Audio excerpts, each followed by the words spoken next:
দ্বীন ইসলাম স্থায়ীভাবে টিকার জন্য যে প্রতিষ্ঠান দরকার, যে জিনিস দরকার, সেটা হলো এই কওমি মাদ্রাসা। মানুষের ঈমান, আমল, আখলাক, চরিত্র, আদর্শ গঠনের একমাত্র প্রতিষ্ঠান। পৃথিবীতে এমন অন্য কোন প্রতিষ্ঠানে আপনি দেখাতে পারবেন না যেখানে একটা মানুষকে আদর্শ শিক্ষা দেওয়া হয়, এমন কোন প্রতিষ্ঠান নাই। আমাদের এই মাদ্রাসাগুলোতে যখন একটা বাচ্চা আসে, সব কওমি মাদ্রাসা প্রতিষ্ঠানগুলোতে দেখবেন এই বাচ্চাটাকে গোসলের নিয়ম কি, খানাটা কিভাবে খাবেন, উযু কিভাবে করবেন, খানার লোকমাটা কিভাবে খাবেন, মুরব্বির সামনে কিভাবে বসবেন, বাথরুমে কিভাবে ঢুকবেন, বাইরে সব আমাদের শিক্ষকরা একটা একটা করে আমাদের ছাত্রদেরকে এই আদর্শ শিখেছে।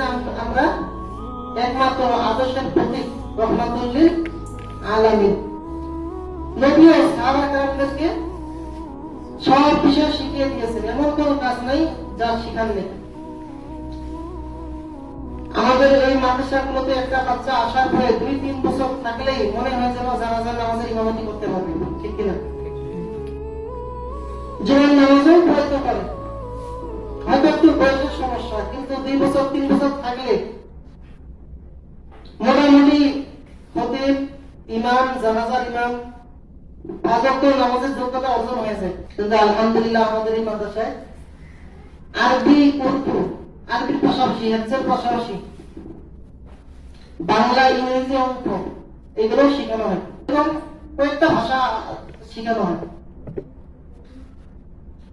এরকম আমাদের কওমি মাদ্রাসার যে বিপরীত প্রতিষ্ঠানগুলো আছে, এক সময় ছাত্র খুঁজে পাওয়া যায়। কারণ একজন মা, সে নিজে শিক্ষাগত লাইনে যদি কোনো দিক দিয়ে দুর্বলতা থাকে, ওই মা চায় তার সন্তানকে পরিপূর্ণ আদর্শ শিক্ষা দিতে চায়। একজন বাবা, সে কৃষি কাজ করে যার ভ্যানের চালাক, যেটাই করুক না কেন, যতই গরিব হোক, সে চায় তার সন্তানটা যেন পরিপূর্ণ সুশিক্ষায় শিক্ষিত হতে পারে, এটা তারা চায়।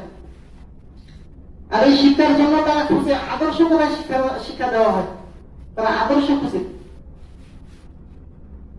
আমরা মাদ্রাসার ছাত্ররা শিক্ষা অর্জন করি, স্কুল কলেজ ওই বাচ্চারাও শিক্ষা অর্জন করে।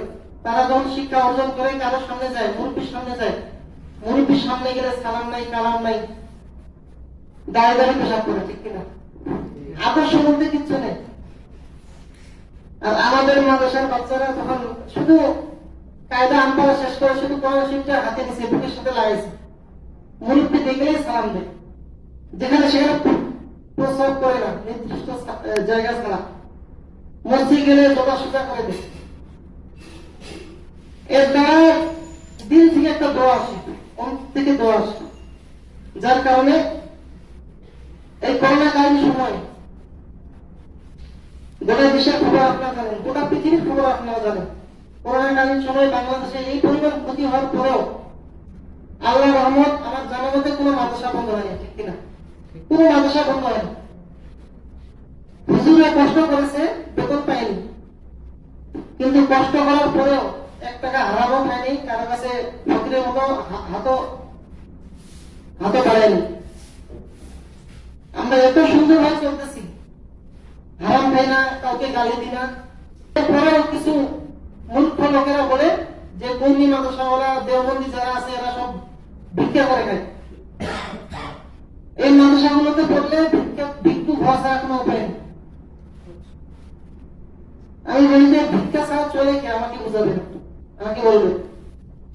স্কুল কলেজ সরকারের পা চেটে চেটে পিছনে ঘুরতে ঘুরতে একটা বিল্ডিং, তার ওই বিল্ডিং এর টাকা বরাদ্দ হয়ে ডানে বামে হাতে হাতে হাজিয়া খেতে খেতে আসল জায়গায় টাকা নেই।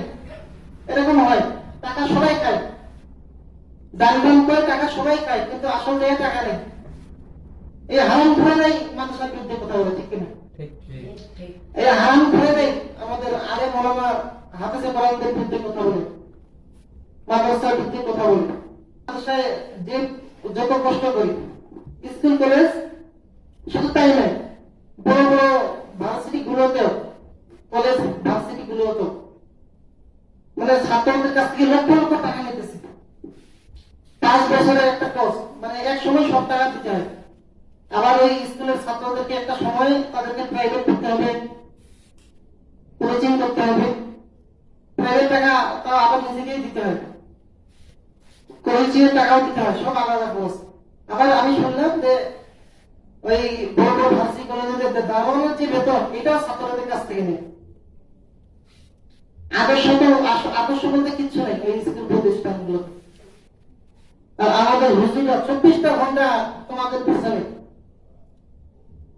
নিজের মা বাবা ছেড়ে, বিবি বাচ্চা ছেড়ে, এক জেলা থেকে আরেক জেলা, মানে কত দূর থেকে এসে এরকম তোমাদেরকে 24 ঘন্টা তোমাদের পিছনে মেহনত করতেছে। তাহলে এদেরকে কি কত লক্ষ টাকা দেওয়ার দরকার?